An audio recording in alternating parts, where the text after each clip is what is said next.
Welcome everyone to NoDQ&A video here on NoDQ.com.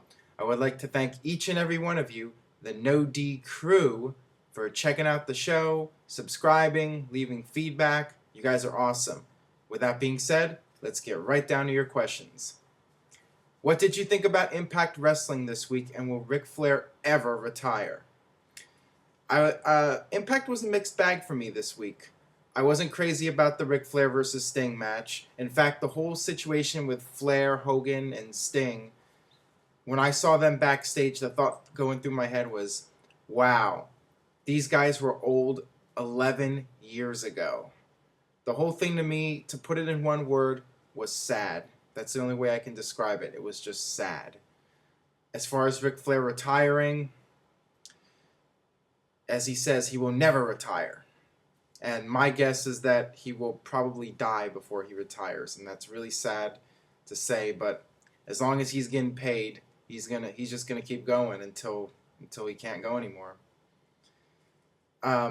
Although there was something I did like on Impact, so stop the presses. I'm actually saying something positive about TNA. I really enjoyed the whole segment with Bobby Roode and Fortune. I liked the fact that they all put him over, and then Kurt Angle came out and said, all you guys are going to wrestle Bobby Roode, and if you beat him, you can be at the top of the line for the title shot. So I thought that was really well done. Something TNA did really well for a change. So there you go. We'll see where it goes in the next several weeks. But yeah, I mean, Kurt Angle versus Bobby Roode looking good for Bound for Glory. I'm glad Bobby Roode is finally getting his big shot. He definitely deserves it. Do you think the CM Punk match at Money in the Bank deserved 5 stars? Absolutely. That match went flawless. It was all the stars aligned for that match. You had the tremendous crowd heat, the whole story of CM Punk coming into Chicago, his contract about to expire. Just everything about it worked to perfection. And the ending was perfect. CM Punk winning, taking the belt with him. Just they caught lightning in a bottle with that whole match, and it's something they might not be able to create again anytime soon. But yeah, I would definitely give that 5 stars. That was a match that people are going to remember for years and years to come. What do you think of the Bully Ray push over the past few months? I think his promos since he's been an Immortal are awful. How can TNA think it's a good idea to give so much airtime to a guy of his age whose best days are likely behind him? Well, I mean, on one hand, the whole Team 3D thing was stale. Those guys were a tag team for so long, and it just got boring. So, it is good that they're splitting the two off and letting them do their own thing. But on the other hand, Team 3D is where they're at their best. I don't really think either guy is best as a singles wrestler.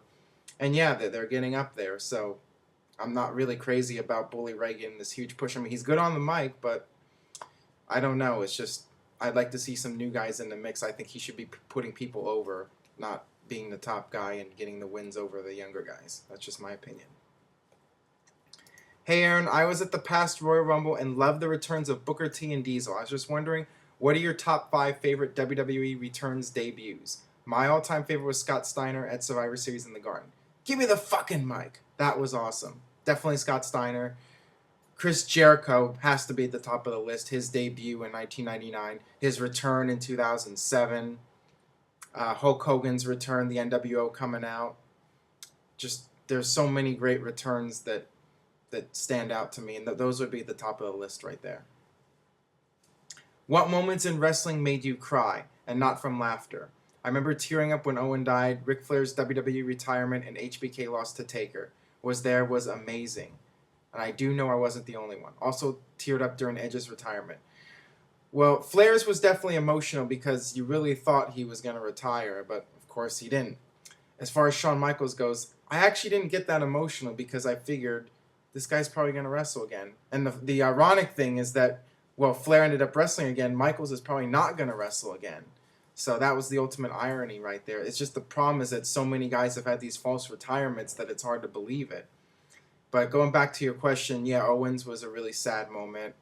Eddie Guerrero was just shocking, One moment that made me cry as a storyline, actually, was when I was a kid with Randy Savage and Elizabeth getting back together at WrestleMania 7. That was definitely a tearjerker moment right there.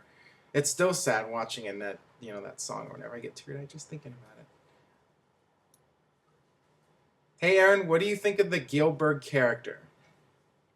It was hilarious. It was really funny, and it actually made WCW look really second rate. You know, sometimes when WWE or WCW TNA they do these skits parodying the competition, it ends up making them look bad, not the competition. But in this case, it made Goldberg look really goofy. You know, him coming out with the piped chants and the goofy pyro and making the goofy faces. It was really well done. One of the and Dwayne Gill did a great job with it.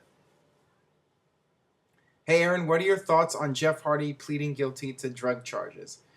Well, pleading guilty was better than him going to trial and risking going to jail for 5 or 6 years. So, you know, he did the right thing, and luckily for him, his lawyer was able to work some things out so Hardy can still perform as a professional wrestler. He can still travel. He can still go internationally, but at this point, that could be a problem for him. But at least he'll be able to continue working for TNA or whatever wrestling promotion that he wants to. Hey Aaron, I was wondering what was your favorite Rock gimmick? Mine would have to be from 2003 when he wore the leather vest and pants. It was funny watching him make fun of guys like Hurricane, Hulk Hogan, Steve Austin, and Goldberg. Yeah, that gimmick was really awesome. But my all-time favorite Rock gimmick would be around 1998, 1999, when he would wear the $500 shirts and the sunglasses, and he had the sideburns. You know, he was very surly. You know, he wasn't like really over the top.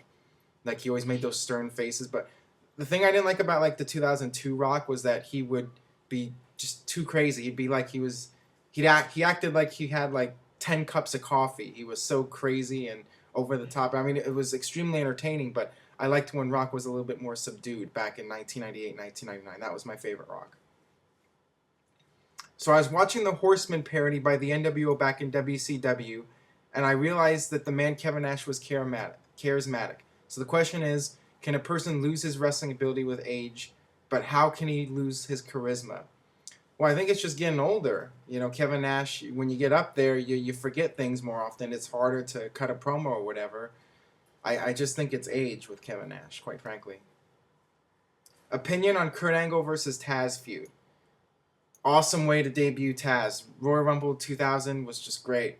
Taz came in there in Madison Square Garden. Everyone knew who he was. And then the next night in Philadelphia, he came out and choked out Kurt Angle, and the crowd just erupted in ECW chants. So Taz, going back to that question earlier about the best debuts, Taz was definitely one of them. Just great stuff. Unfortunately, he kind of fizzled out in the months following that. But yeah, Taz was really hot when he first came in. That was just a period when everything WWE did, it was like the Midas touch. Everything turned to gold. It was just great period. Thoughts on Matt Hardy's recent DWI arrest again? I mean, it's just sad. Same thing as Flair wrestling. It's just sad. There's nothing else that can be said. The guy needs help. And before others can help him, he needs to help himself. That's just the way it is. All right, that about wraps it up for No DQ&A video here on NoDQ.com. Please leave a comment, youtube.com/NoDQCAW. My question for you guys is, who do you think will win? What are your predictions for Night of Champions this Sunday? Who's winning a WWE title match? Is it John Cena, Alberto Del Rio? What about Kevin Nash? Is he going to appear? What do you guys think? Let me know, and we'll see you next time.